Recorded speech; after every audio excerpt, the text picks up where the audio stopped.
There is a photograph that football fans have seen 1,000,000 times.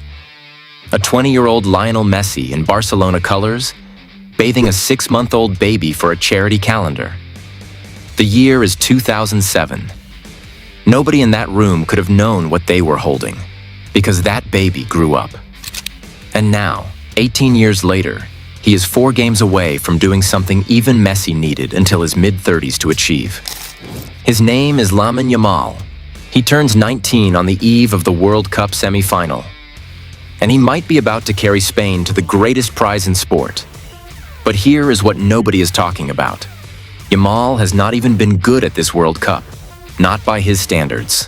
1 goal, 0 assists, barely 315 minutes on the pitch. And Spain are in the semi-finals anyway, without losing a single game. That is not a contradiction. That is the most terrifying thing about this Spain team.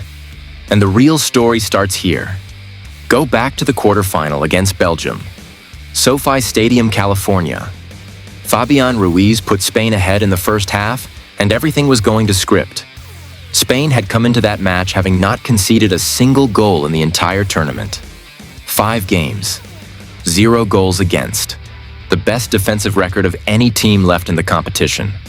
And then Charles de Ketelaere equalized, and for the first time in the whole World Cup, Spain were level in a knockout game with everything on the line. Belgium sat deep, defended with their lives, and dragged the European champions into exactly the kind of game Spain were supposed to hate. This is where it gets interesting. Because watch what Yamal did in that second half. Every time he touched the ball, the entire stadium leaned forward. He cut inside off the right wing again and again, beating his defender at almost every opportunity, forcing saves from Thibaut Courtois, bending shots inches wide, dragging 2 and sometimes 3 Belgian defenders toward him every time he received a pass. He did not score, but he bent the entire Belgian defensive structure around himself like a planet-bending light. And in the space that bending created, Spain found their way through. The winner came 2 minutes from the end of normal time. Cubarsi's low shot, spilled by the substitute goalkeeper, and Mikel Merino, the super sub who had already done the same thing against Portugal in the round of 16, pounced from close range. 2-1. Spain into the semifinals. Belgium's 18-match unbeaten run, dead. And Spain's own streak rolled on. Because here is a number that should frighten every team left in this tournament. Spain have not lost a game in regular time in 35 consecutive matches. That run stretches back more than 2 years. Nobody anywhere has beaten this team inside 90 minutes in over 2 years of international football. But that is not the stat that matters most. This is: Spain have reached a World Cup semi-final with their best player operating at maybe 60%. And that fact, more than any clean sheet, is the reason they might win the whole thing. To understand why, you have to go back to April. Yamal, taking a penalty for Barcelona, tears his hamstring. A grade 2 tear. In the act of scoring. His domestic season over. His World Cup suddenly in genuine doubt. He made it, barely. He missed the start of the tournament, came off the bench in a goalless draw against Cape Verde, and has been playing his way back to sharpness in real time, in front of the entire planet. His numbers are modest. 1 goal in the 4-0 win over Saudi Arabia. No assists. For a player who racked up 16 goals and 11 assists in 28 league games for Barcelona this season, this has been the quietest stretch of his young career.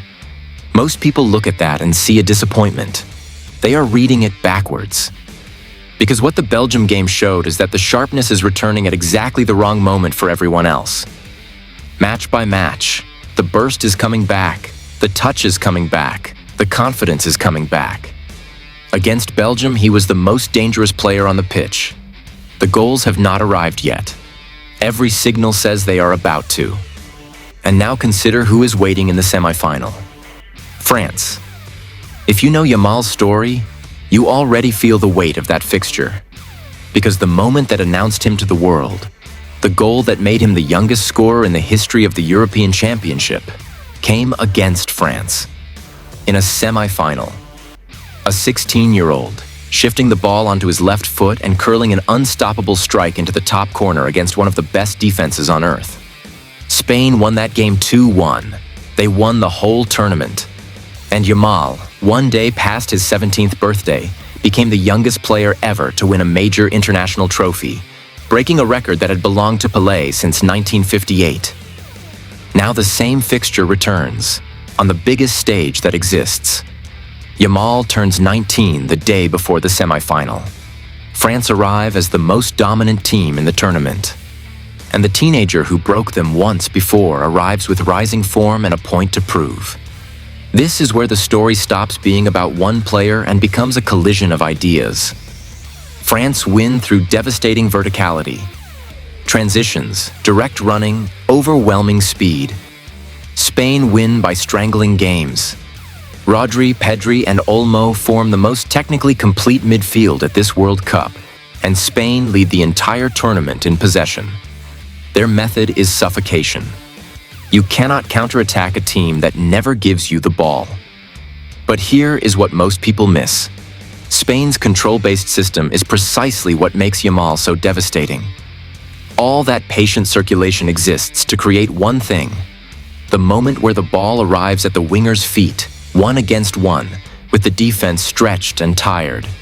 Spain's entire machine is a delivery mechanism for Yamal isolations. For 50 minutes, the possession looks sterile.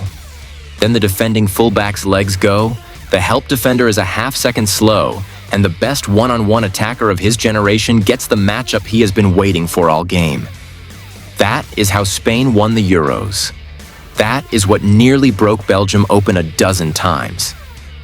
And it is the single biggest threat to France's run, because France's system depends on winning the ball to attack. And Spain simply do not give it to you. Now step back and look at what is actually at stake. Spain have won one World Cup in 2010, built on this same philosophy of control. That team, Xavi, Iniesta, Busquets, is remembered as one of the greatest of all time. This generation has already won a European championship.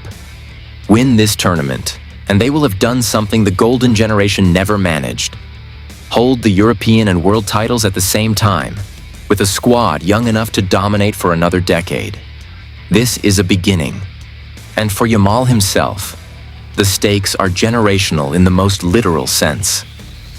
The comparison that has followed him since that photograph, the baby in Messi's arms, has always felt like a burden waiting to crush someone. Except look at the trajectory. Messi did not win a European title at 17. Messi did not score in a major semifinal at 16. Messi needed 5 World Cups to lift the trophy, finally winning it at 35. Yamal is 3 wins away at 18. If Spain do this, the most famous baby photo in football history stops being a coincidence and becomes something closer to a prophecy.